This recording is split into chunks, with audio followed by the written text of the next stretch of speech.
we know the distributive property pretty well. Over here, we have just a term times a term, or a monomial times a monomial.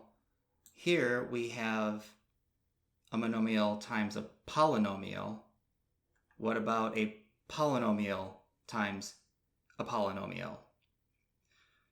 Yes, we can do this. So let's think of a plus b as blob. Just for a second.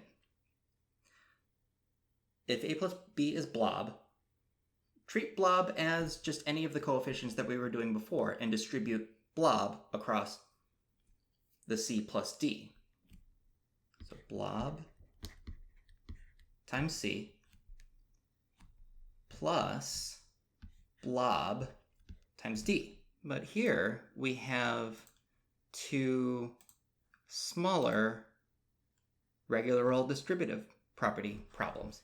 Even though it's not at the front, the c isn't out front, we can still distribute it because commutative property says that we can switch the c and the blob to be c times a plus b. But I don't want to rewrite that. It's still the same distributive property. So it's going to be a times c plus b times c plus, this plus is this plus now. Well, it always was, but a times d plus b times d.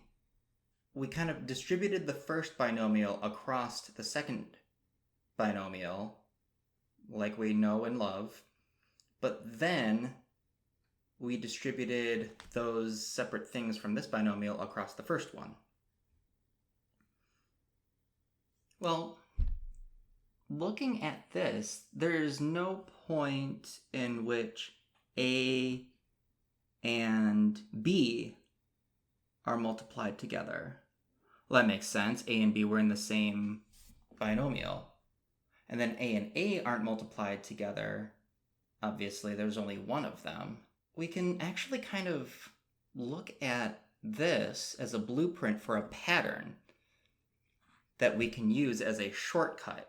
We actually are going to kind of remove this middleman here, and we're going to try and get rid of that and just go straight from here to here.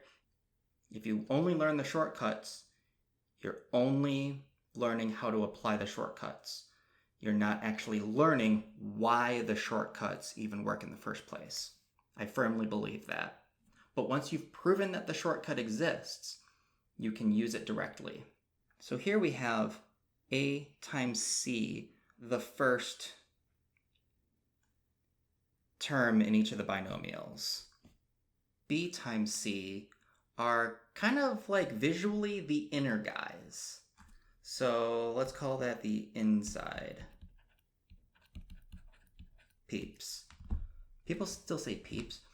And then a times d are kind of visually the outside of the two, of any of the terms. They're kind of most visually the outside.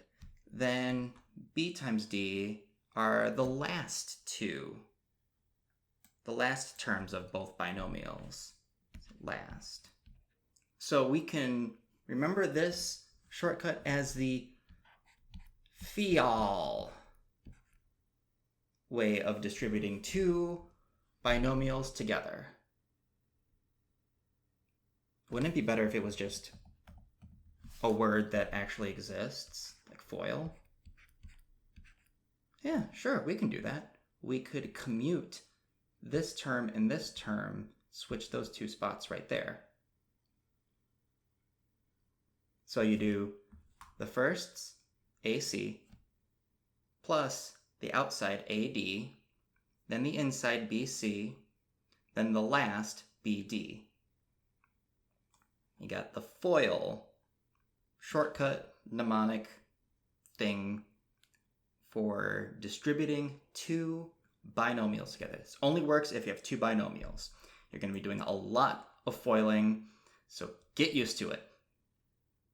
Let's do one actual example of foiling together. x plus 2 times x plus 3. Let's do the first two things in our two binomials. So it's x times x, which is x squared. Then we have the outside, which visually is the outside two terms, which is x and 3.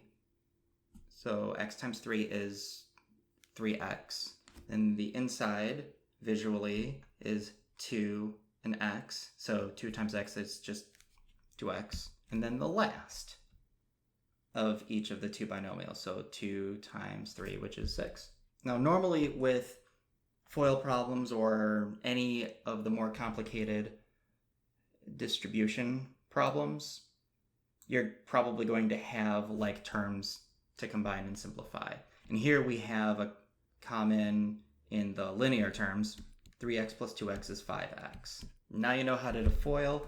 Now you know how to distribute. Do 100 of these and then come back and find out about some special FOILs.